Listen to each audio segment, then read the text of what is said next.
सारा मसला यहीं पर है।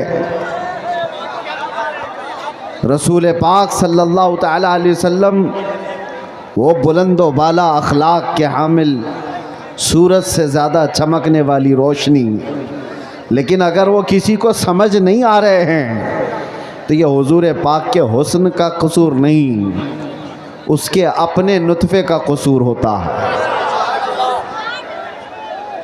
इसीलिए आप सबको भी ये ज़रूरी है कि हलाल से ताल्लुक़ रखो।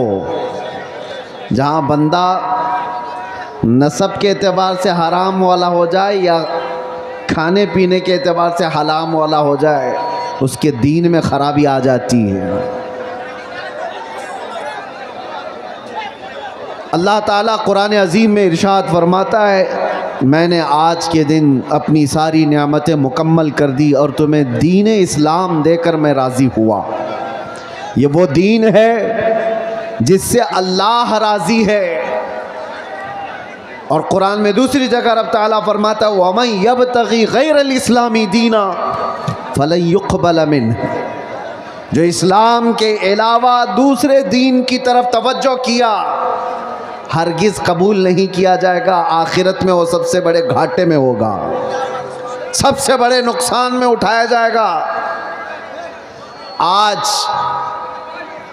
इस्लाम को छोड़कर पूरी रूए ज़मीन पर कोई ऐसा दीन नहीं जो कामिल हो, जिंदगी के हर शोबे में रहनुमाई करता हो। ये चैलेंज के साथ कह रहा हो। और कुरान में अल्लाह ताला ये भी फरमाता है, हुवल्लज़ी अरसल रसूलहू बिल हुदा व दीनिल हक़ लियुज़हिरहू अलद्दीनि कुल्ली। वो अल्लाह रब्बुल इज़्ज़त है जिसने अपने रसूल को दीन हक़ के साथ भेजा है। सुभान अल्लाह। ये दीन हक़ है, इसलिए भेजा है कि ये दीन पूरी दुनिया पर गालिब आकर रहेगा। वाह। वलौ करिहल मुशरिकून, अगरचे मुशरिकों को ये पसंद ना हो, अगरचे काफिर इस बात को पसंद ना करते हो, लेकिन ये दीन गालिब आकर रहेगा। लोग आज नर्वस हैं। अगर पूरे खिताब में यही सारी चीज़ें चलती रही तो हम भी बैठ जाएं।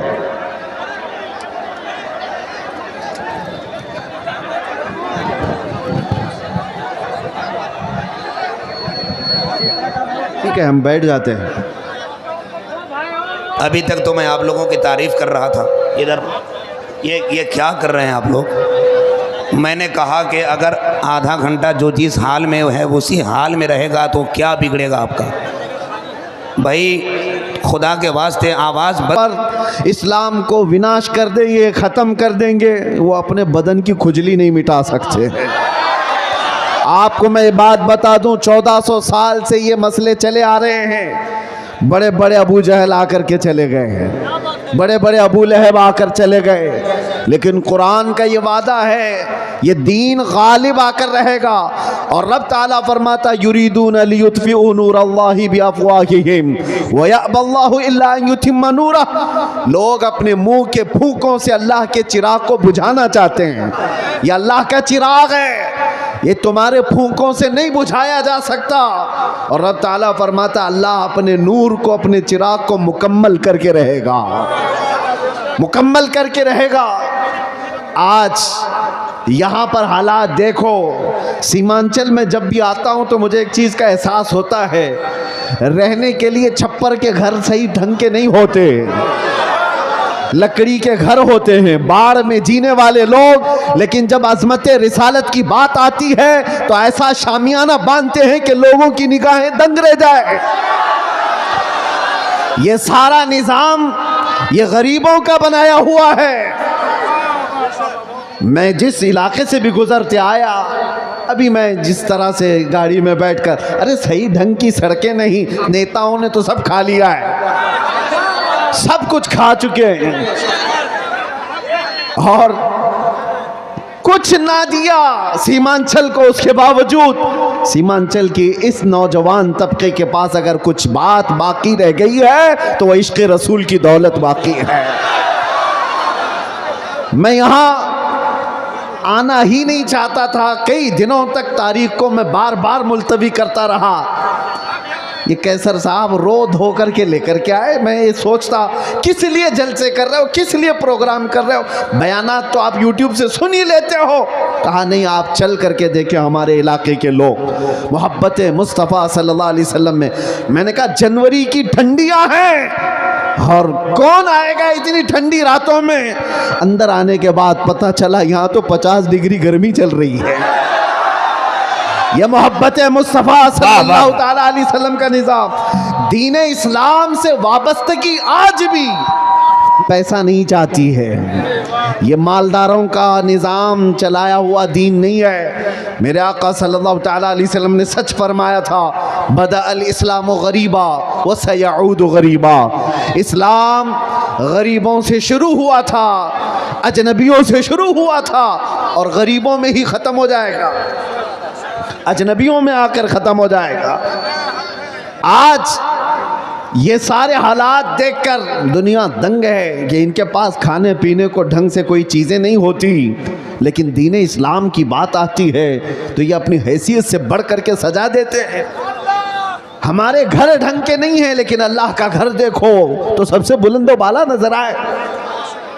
कई लोगों की आंखों में गड़ने वाले चुभने वाले मीनार सड़कों से गुजरे, मुसलमान पाई पाई जमा करके ये सारी चीज़ें करता है। अजीज़ा ने गिरामी वक़ार, लोगों को अगर आज डिपार्टमेंट का, हुकूमत का, सियासत का पैसा जिनको मिला है और वो आज बुलंदबांग दावे कर रहे हैं कि हमने वो कर दिया, ये कर दिया, ये गरीब मुसलमान वो है जिनको कोई नहीं पूछता सियासी एतबार से और किसी भी एतबार से। लेकिन जो कुछ भी हमारे पास आज मौजूद है वो सिर्फ़ और सिर्फ फजले इलाही से है। अगर रब तबारक व तआला इस दीन का हामी व नासिर और मददगार ना होता तो ये दरिंदे तो कब के चबा चुके होते हैं।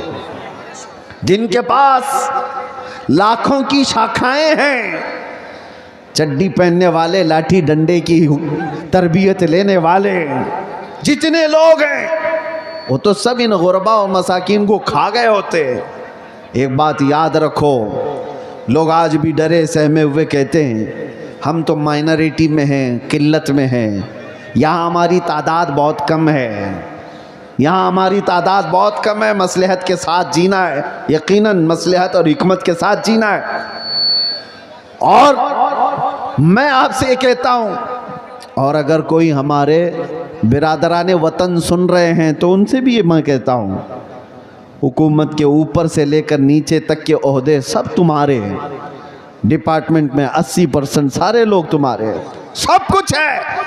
ये जो छोटी सी तादाद है, ये एक छोटी सी किल्लत है, दीन इस्लाम से वाबस्ता है, इसको सारी दुनिया और ये सारी बड़ी ताकतें मिलकर के मिटा क्यों नहीं पाती। 24 घंटे मीडिया भौंकता रहता है और मिटा क्यों नहीं देते बरसों से। कान खोल करके सुन लो, सारे दज्जाल मिल करके बैठ करके अपनी ताकत का इस्तेमाल करें तब भी हमें नहीं मिटाया जा सकता। इकबाल ने कहा यूनान, मिस्र और रोमा सब मिट गए जहां से, बाकी मगर है अब तक नामो निशा हमारा, कुछ बात तो है कि मिटती नहीं हस्ती हमारी। सदियों रहा है दुश्मन दौरे ज़मा हमारा, तौहीद की अमानत सीनों में है हमारे, आसान नहीं मिटाना नामो निशा हमारा। ऐ नौजवानों, मैं ये खिताब सिर्फ इसलिए आपके सामने अर्ज कर रहा हूँ कि तुम फ़ख्र करो कि जिस दीन पर अल्लाह ने तुम्हें पैदा किया वो इस रूए ज़मीन का सबसे आला दीन है। तुम किसी चोर कौम से वाबस्ता नहीं हो कि सर झुका करके जियोगे, तुम किसी मुजरिम कौम से वाबस्ता नहीं हो कि अपनी टोपियां छुपा कर दाढ़ियां छिला करके घूमोगे। अरे सीना तान करके ज़मीन पर चलो कि तुम्हारा आका व मौला मोहम्मद रसूलुल्लाह सल्लल्लाहु अलैहि वसल्लम से अफजल तरीन कोई इस रुए ज़मीन पर हो ही नहीं सकता। बेशक बेशक आप उस नबी के पैरोकार हैं, उस नबी के पैरोकार हैं जिसको अपने तो अपने सारे गैरों ने भी सच्चा और अमीन कहा है। सुभान अल्लाह। तुम्हें डर किस बात का है आज? दीन इस्लाम पर अगर तुमको खुद शक पैदा हुआ